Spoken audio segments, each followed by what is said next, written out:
અયોધ્યામાં તારીખ 22ના રોજ ભગવાન રામના નિજ મંદિરમાં પ્રાણ પ્રતિષ્ઠા મહોત્સવ ઉજવાઈ રહ્યો છે। ત્યારે સમગ્ર દેશભરમાં રામલલા મહોત્સવ વૈવિધ્યતાની સાથે ઉજવાઈ રહ્યા છે।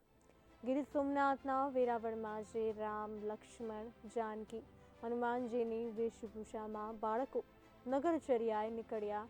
સમગ્ર શહેર જય જય શ્રી રામના નાદથી ગુંજી ઉઠ્યું હતું।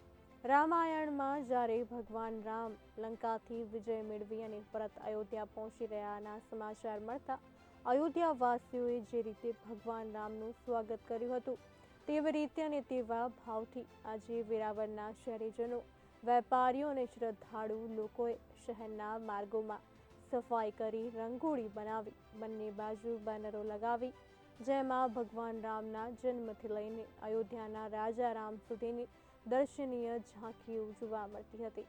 નાની બાળાઓ જે રામ, લક્ષ્મણ, સીતાજી અને હનુમાનજી બન્યા હતા તેઓના હસ્તે જ શોભાયાત્રાનો પ્રારંભ કરી ઢોલ, શરણાઈ અને જય જય શ્રી રામના નાદથી વેરાવળ શહેર રામમય બન્યું હતું। હું ડૉક્ટર રાજેશ્વરી મૈયા, સોમનાથ શિવરા મંદિર પાસે મારો આશ્રમ છે। ભગવાન રામ જ્યારે 14 વર્ષનો વનવાસ પૂરો કરી અને અયોધ્યા પધાર્યા ત્યારે દિવાળી જેવો માહોલ ત્યાં હતો અને દિવાળીનો આપણે ત્યારથી ઉજવણી કરીએ છીએ। પરંતુ આજે 500 વર્ષના સંઘર્ષ પછી જ્યારે સનાતનની જેને કહેવાય કે બહુ મોટી સિદ્ધિ છે, જેનું આખું વિશ્વ નોંધ લે છે, એ દરમિયાન જ્યારે રામ ભગવાન પધારે છે ત્યારે ફક્ત ભારત નહીં પરંતુ આખા વિશ્વમાં દિવાળી જેવો માહોલ છે। અને અહીંયા વેરાવળમાં આપણે જોઈ શકીએ છીએ કે જગ્યાએ જગ્યાએ સરસ મજાના બેનરનું ઉદ્ઘાટન થયું છે। 501 બાળાનો જમણવાર રાખ્યો છે અને આજે જ જાણે દિવાળી આજથી શરૂ થઈ ગઈ છે એવો દિવાળીનો ભવ્ય મહોત્સવ ઉજવવામાં આવી રહ્યો છે। રંગોળીઓ ચિત્રીને ભગવાનનું આપણે સ્વાગત કરીએ છીએ, બેનર લગાવીને ભગવાનનું સ્વાગત કરીએ છીએ। રાત્રે આપણે નીકળીએ છીએ ત્યારે દીવા અને ઘરે ઘરે ધજાઓ લગાવવામાં આવી છે।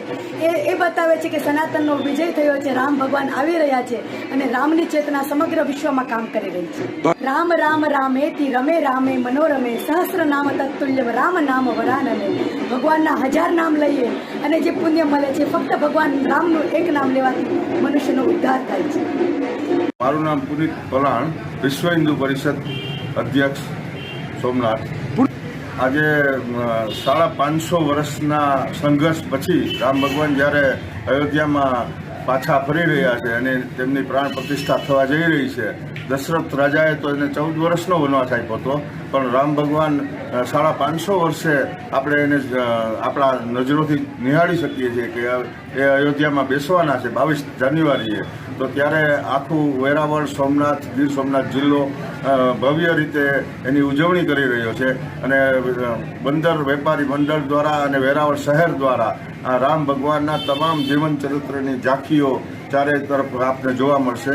એના બેનરો લાગેલા છે, એનું આજે ઉદ્ઘાટન જેવું રાખેલું છે અને 501 નાની બાળાઓ, ગોયણીઓને જમાડવાનો કન્યા શાળામાં એક કાર્યક્રમ રાખેલો છે, જેમાં તમામ વેરાવળના પ્રતિષ્ઠિત વેપારીઓ, ઉદ્યોગપતિઓ, ગવર્મેન્ટની સરકારી મશીનરીના તમામ અધિકારીઓ ઉપસ્થિત છે। જય શ્રી રામ।